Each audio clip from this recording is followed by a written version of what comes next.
Hi, Gemini. Welcome. It's the Feminine Inquisition. Thank you for being here. My name is Tiffany. We're going to do your reading for the new year, 2026, which is the year of the fire horse.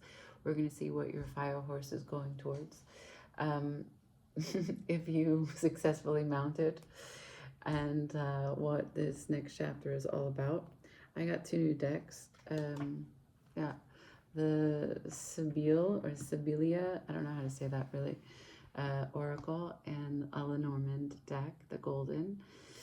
Right, and in addition to that, I'll tell you in the mini meditation I did before I started this reading, I saw a wind turbine, like massive one, and like all this force coming on to me, and my hair was blowing, and yeah, maybe your fire horse is really taking great speed.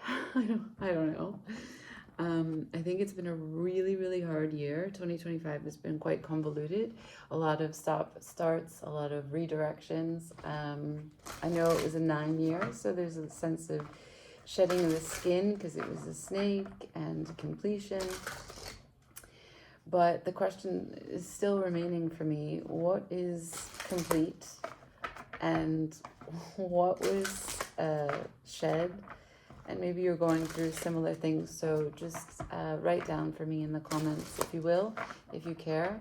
The rest of us can read about, what this year is all about for you, what you think your greatest nugget of gold, what the lesson was. We're going to start with this oracle, the Akashic Records, and see kind of the overview for Gemini, please. Tapping into the Gemini collective, Sun, Moon, Venus, rising. What are we talking about? What's this year going to bring for Gemini? What's in the field? I have birth and the War of the Roses. They're both on their side. The lookout is at the bottom of the deck, and it's looking away. So whatever is unexpected is a kind of already behind you, not in front of you. Birth. Number 4, 6 of Roses, the War of Roses. This is like a irreconcilable difference, right? There is loss here. There is defeat. This is knowing better, but passion still pulling you in this direction, right? I just want to see one thing about birth, because I'm not sure if it's got some information about what it's next to. So an old phase passes and a new one arrives, but it's on its side. So this has been kind of a laborious process to clear out some old roots, to let the new growth, the new birth that you are creating. And I think it's, in specific as it relates to the 6 of Roses, what we're talking about is, hold on. Yeah, an impasse. So basically, what is it that you could use from intuition, from the communication and the experiences that you have? Like, what's supporting you as you clear out these old roots to allow for this birth to come through, for this new you to manifest, this new life to emerge? And because the 6 of Roses is on its side, not in reverse entirely, but this could be about a relationship. This could be about something that has had a conflict that has been quite disruptive, unfortunately, right? And with the lookout here, looking away, I do think that the worst of it is gone. So this challenging situation, and the lookout in this deck is kind of like the Tower. But so the worst of that unexpected event is gone. And maybe that's kind of why I was picking up on the wind turbines. Like, so much of these forces have been out of your hand, because like Tower or this lookout in this deck is, it's unexpected, it's sudden, it's not according to plan, right? We all have a vision that we're working towards, whether we're very ambitious or just slightly ambitious, but we have a vision for our life every single day. The accumulation of our small choices are all aiming towards something.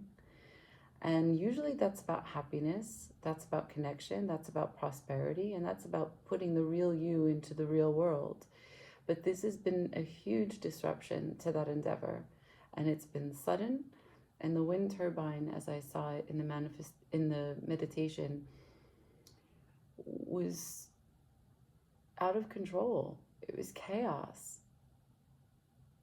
And certainly the way wind, even though you're an air sign, wind is not something that you can harness, right? The wind turbine is trying to create energy from the wind. But in the meditation, the wind was coming towards me.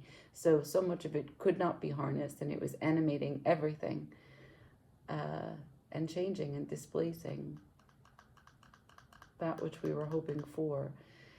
So there is a potential for something to birth through. Let's see, what's the birthing?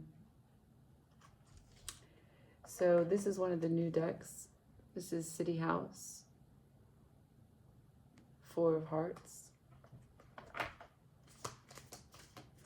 A City House, it's also in reverse. Trip to the country, also in reverse. So yeah, you're displaced, not in the city. You're not in the country. Maybe you're having an imposter moment. Where do I belong? Everything is scattered, right? Like, even if you aren't a nomad, quite feeling like a nomad, like, where do I belong? Where am I going to settle? As I end this year and start the new one, you know what you walked away from. You know what has been kind of torn to rubble with this tower, but you don't yet know what you're walking towards. On its side, I have a letter. So there is some formal documents. It's an Ace of Diamonds. That's Pentacles.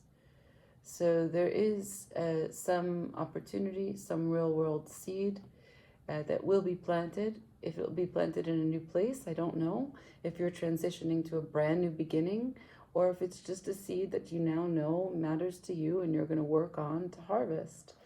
I have presence at the bottom of this deck, which for me is always interesting. Well, for me always, I'm only learning this deck, but presence, right, as a play on spelling. To be present is the gift of now, but also presence as in gift giving. But this card is so interesting. It's the 9 of Clubs in the corner, which is the 9 of Wands, the resistance or the resilience, and being guarded. And so there's a formality that's here with the letter and the presence. And I feel like you see this person is with a helper, a sort of a slave. There's a status here that he doesn't carry all of his items. Someone is subservient to him, and he's bringing a present to someone that he wishes to impress upon. So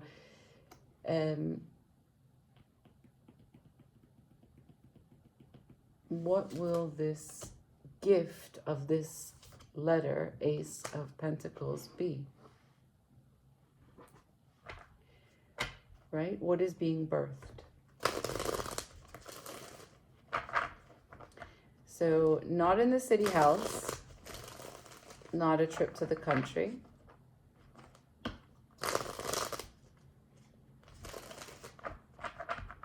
The conflict, irreconcilable differences of whatever relationship that has disrupted and been one of the many things to come to a halt from this tower. Can I see this letter, this opportunity, this message, this news? What is this letter?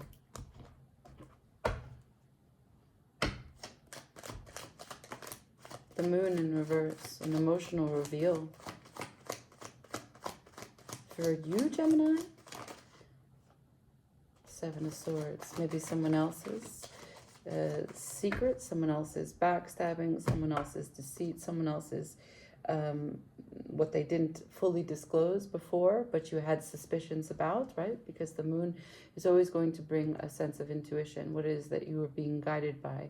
Even if you just know that you don't know something, the moon is highlighting that there is this kind of divine communion questions, rumination, like I feel something, whether it's you're connected to someone but not talking, whether you are talking but you're not feeling like you're getting the things that you feel you know. After the moon, I've got the 7 of Cups in reverse. So those are 2 cards of emotional intelligence. Moon would be fears and hopes in reverse, so it's a reveal. 7 of Cups, this would be confusion upright, but it's in reverse, so it's an emotional reveal. 2 cards about an emotional unveiling.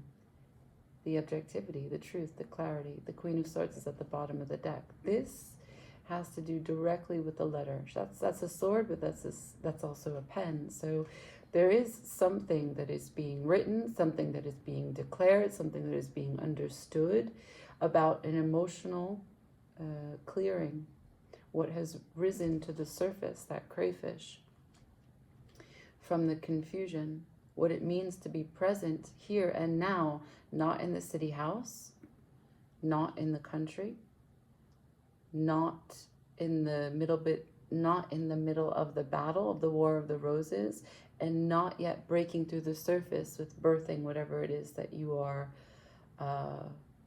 bringing forth. Gemini. So I'm a Gemini moon, and often it is one of these things where we intellectualize our feelings before we feel our feelings. I'm going to use a little Norman to understand this moon in reverse, please.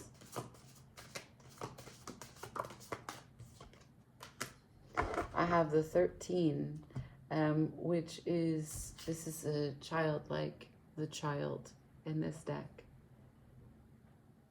I think that's a Jack of Swords. So like the Knight of Swords, again, a message.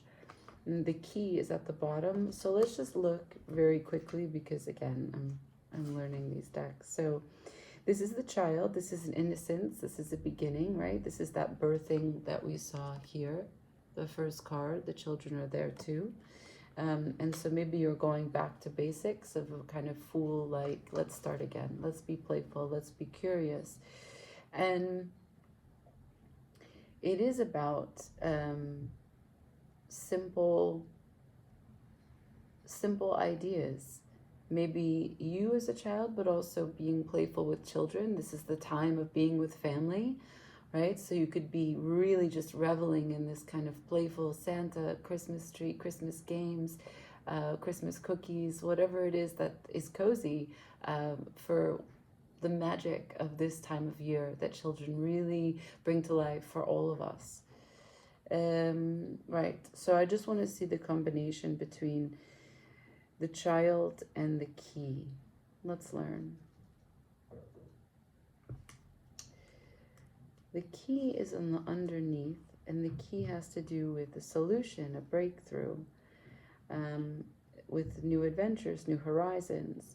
The key in the child is a revelation. So this is doubling down on that message. There is a grand revelation from the highest place of understanding the full picture of what was obscured by the moon and what was really confusing in terms of nightmares, daydreams, feeling like you didn't have the whole picture, being pulled in different directions, feeling like you couldn't trust your own emotions on a situation, particularly as it relates to this relationship, entity, family, whatever it was that was kind of making you feel displaced. Not in the city, not in the country, but the opportunity here is for a revelation. Well, that's cool. That's the gift, right? 1 second. I think it's getting a little dark in here. Yeah, like I'm dealing with the day, the weather today is going from bright, bright sun to, it's kind of like island weather. The clouds come rolling in and it starts raining. So the sun just, ciao. Okay. So let's learn, if we can, a little bit about where you belong now, right? We're trying to understand forward movement, right? Where does the force the fire horse of 2026 take you? We get it. You have a revelation about where you've been. But I'd like to learn the direction now that you've got this new information. Where does the fire horse go? One more shuffle, please. Fire horse's direction. Where do we go? 4 cards. The Queen of Cups, 5 of Wands, and the 3 of Cups to the Hermit. So the Hermit sheds the light over the whole thing. I'll show you if you need to know. Queen of Cups, 5 of Wands, 3 of Cups, and the Hermit. So we're talking again about that conflict. And at the bottom of the deck, the Ace of Swords. That's the piercing of the veil for what was confusing, what was cloudy, what was a very emotional and maybe kept you stuck where you couldn't do it, you couldn't say it, you weren't clear on what you would say, if you could say it. But here, now, the crown chakra blown open, there is a sense, an overwhelming sense of self-love and what's important to you.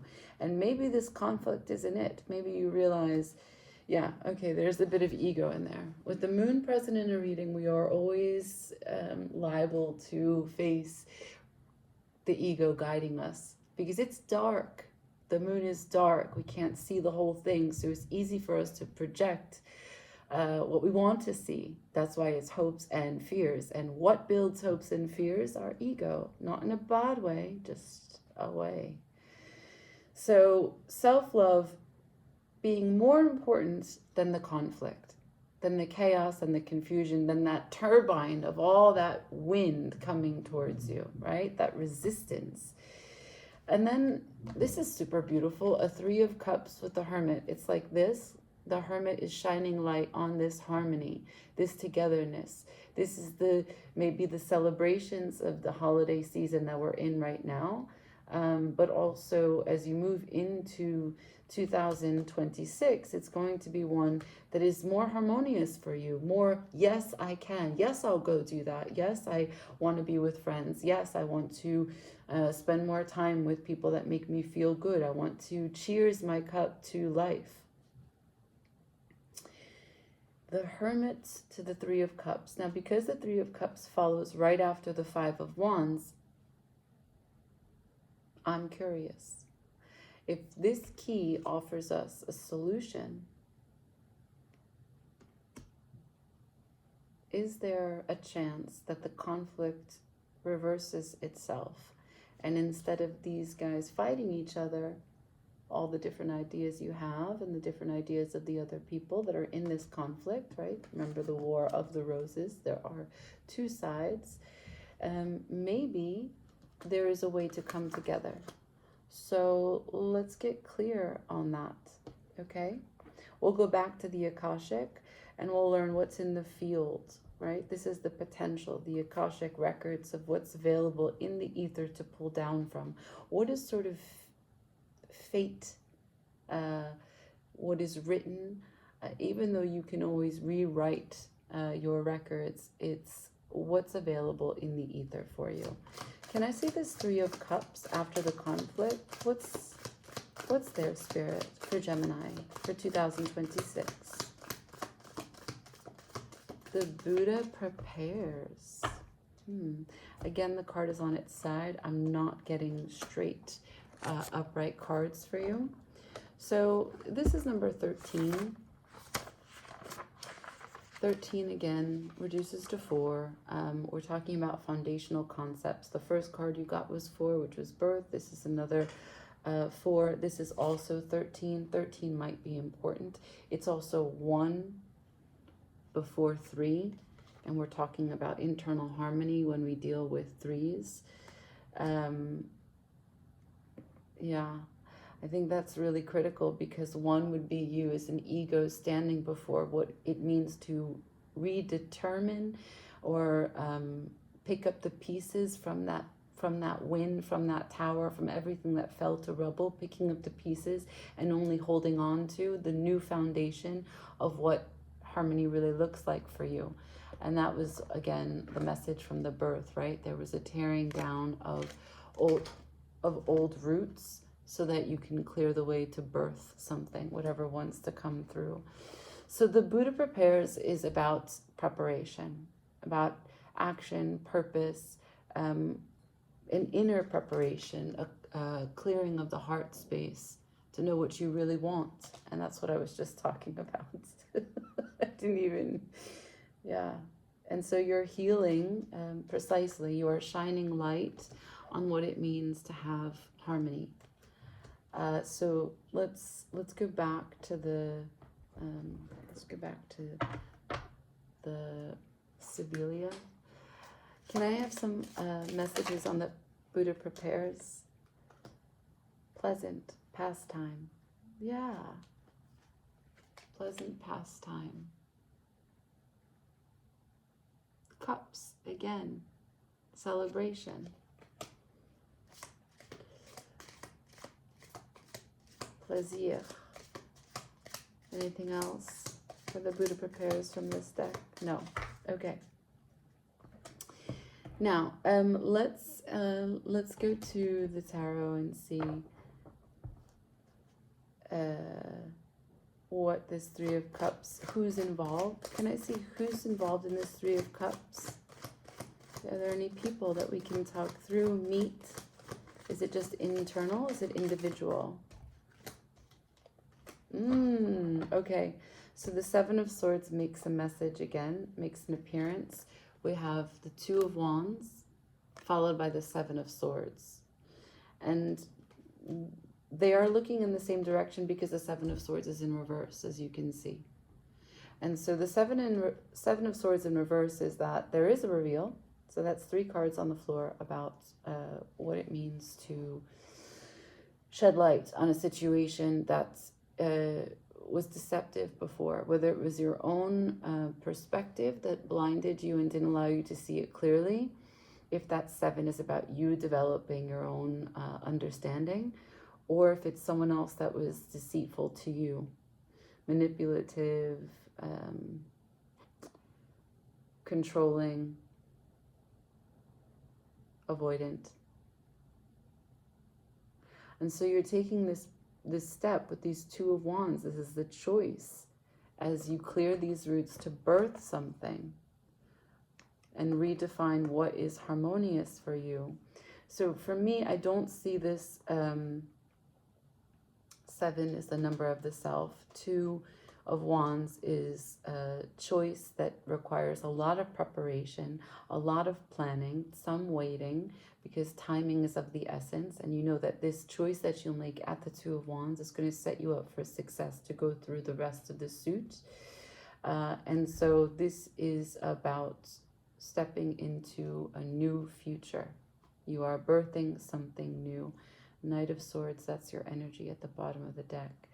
Now you're going to go write everything that you want in this new story towards happiness. As a leader, as you take this new chance. And there's a lot of balance here. There's a lot of growth, there's a lot of healing, a lot of maturing, actually.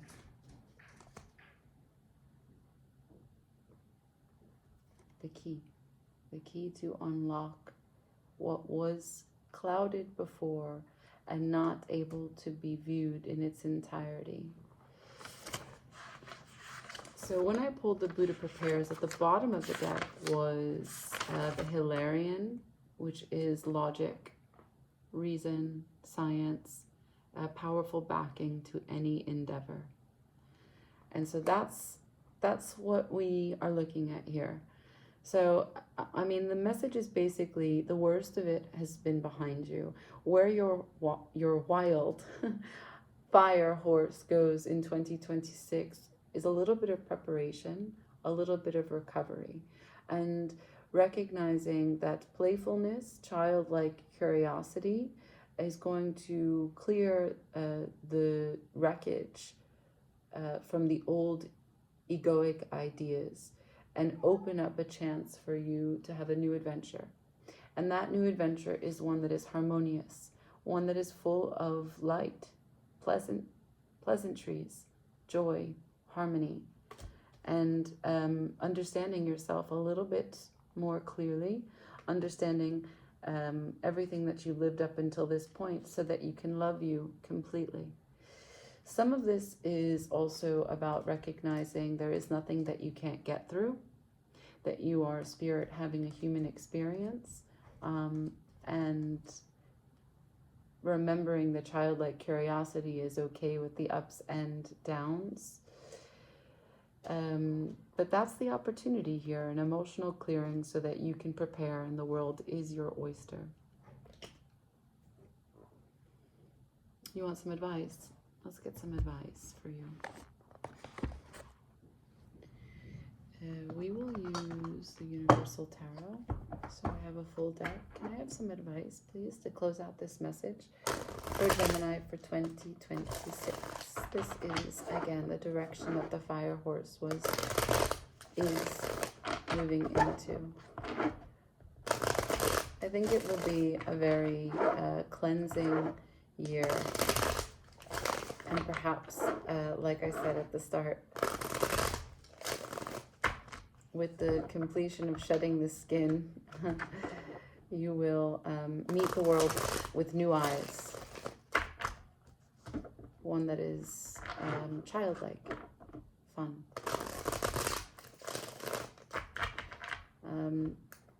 The idea that there are 13 moons in the year, you have a fresh start for a whole new sense of hope and wish fulfillment.